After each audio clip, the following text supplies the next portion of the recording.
Hello दोस्तों, इस कहानी में दो प्रेम करने वाले कैसे बिछड़ते हैं, फिर कैसे वो लास्ट में मिलते हैं। बिरादरी, धड़कन, आंसू, सब तरह की इमोशनल कहानी है।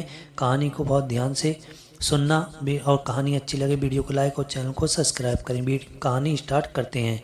अमन जल्दी जल्दी ऑफिस से आया और अपना मोबाइल ऑन किया। उस पर जारा के वॉइस मैसेज देख उसका दिल जोरों से धड़का। जवाब उसे भी पता था। उसने हिम्मत करके वॉइस मैसेज ऑन किया। अमन, मैं ये शादी नहीं कर सकती। मेरे अब्बू इस रिश्ते के लिए तैयार नहीं हैं। उन्होंने साफ लफ्ज़ों में कहा है, अगर मैं ये शादी करती हूँ तो उनको मरा हुआ समझूं। बिना माँ बाप की बच्ची को पालना कितना मुश्किल है, ये मैं अच्छी से जानती हूँ। मेरे अब्बू ने मुझे दुनिया की सारी खुशी दी, कभी माँ की कमी महसूस नहीं होने दी। मेरे लिए उन्हें दूसरी शादी नहीं की। अपनी खुशी के लिए उनका दिल कैसे तोड़ दूँ। उनको दुखी करके मैं आबाद नहीं हो सकती। मैं अपने अब्बू के दुखों का कारण बनूं, इससे अच्छा मैं मर जाऊं। मेरी मोहब्बत सच्ची है, इस पर कभी शक मत करना। एक बेटी और महबूबा के बीच मैंने बेटी को जीतने दिया। मैं बेवफा नहीं, भूल जाओ मुझे। तुम्हें अल्लाह का वास्ता मुझे कभी कॉल मत करना, वरना मैं समझूंगी तुमने हमसे मोहब्बत ही नहीं की। अमन का दिल जोरों से धड़का। ऐसा लगा जैसे अभी बाहर आ जाएगा। उसकी आंखों से आंसू बहने लगे। वो जारा के बिना नहीं रह सकता। वो तो उसके दिल की धड़कन है। कोई धड़कन के बिना कैसे रह सकता है। उसका सर दर्द से फटने लगा। उसने फ्रूट से चाकू निकाला और अपने हाथों के नस पर डाला। नहीं, वो ऐसा नहीं कर सकता। उसके बाद उसके अम्मी अब्बू का क्या होगा। छोटी बहन की पढ़ाई और शादी भी तो करनी है। उसकी आंखों से लगातार आंसू बह रहे थे। उसे जीना होगा एक जिंदा लाश की तरह, जिसमें धड़कन नहीं होगी। जारा और अमन बचपन के दोस्त थे। स्कूल से इनकी दोस्ती कॉलेज तक चली। दोस्ती का प्यार में बदली पता ही नहीं चला। अब दोनों एक दूसरे के बिना एक पल रहना मुश्किल था। जारा, तुम्हारे बिना दिल नहीं लगता। अब तो हमारा कॉलेज भी ख़त्म हो गया है, अब हम कैसे मिलेंगे। जारा ने हंसते हुए कहा, क्यों ना हम शादी कर लें। तुमने सही कहा जारा, मैं आज ही अम्मी को कहूँगा तुम्हारे घर जाकर मांग लें तुम्हारा हाथ। मेरे लिए क्या, तुम्हारे अब्बू तैयार होंगे। हमारी बिरादरी अलग अलग है।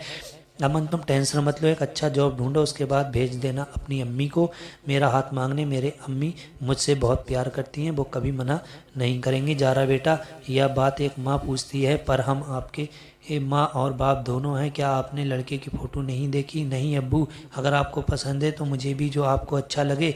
जारा के अब्बू हयात अहमद जाने माने कारोबारी थे। जारा की अम्मी जारा की पैदाइश के वक्त इंतकाल कर गई थी।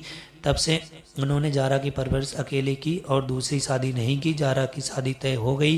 धीरे धीरे हल्दी और मेहंदी की सारी रस्में हो गईं। जारा बेजान रहती, ना हंसती ना कुछ कहती। बेटा, यह जेवर कैसा है। तुम्हारी अम्मी का है। अब्बू बहुत खूबसूरत हैं। उसकी आंखों से आंसू आ गए। आज उसे अपनी अम्मी की कमी बहुत महसूस हो रही थी, जिसने उसे जाहिर नहीं होने दिया। आज जारा की बारात थी, सब तरफ शोर शराबा था। अब निकाह का टाइम भी आ गया। काजी साहब जारा के कमरे में दाखिल हुए और जारा सर झुका के सिमटी हुई बैठी थी। जारा, हयात, क्या आपको अमन बिन मुर्तजा से निकाह कबूल है। उसने अपने कानों पर भरोसा नहीं हुआ। उसने सर ऊपर करके अपने अब्बू को देखा, जो उसे देख मुस्कुराने लगे। जारा को ऐसा लगा कि उसके जिस्म से सारा खून निकल गया हो, कहीं यह उसका बहम तो नहीं। उसने अब्बू की तरफ देखा, उसकी आंखों में आंसू आ गए। उसके अब्बू ने सर हाँ में हिलाने का इशारा किया तो उसने मुस्कुराते हुए हाँ कर दी। सब तरफ मुबारकबाद का सिलसिला शुरू हो गया। अब्बू, अमन और जारा एक कमरे में थे। रुखसती का वक्त था। अब्बू के गले लगते हुए उसने धीरे से कहा, अब्बू आपने। हयात साहब बोले, मैंने तुम्हें दुनिया की सारी खुशी दी, पर तुमसे तुम्हारी असली खुशी और ज़िंदगी मांग रहा था। आज जारा और अमन ने शादीशुदा पहली रात की नमाज एक साथ अदा की। मोहब्बत सच्ची हो तो कुदरत मिला ही देती है। कहानी अच्छी लगी है।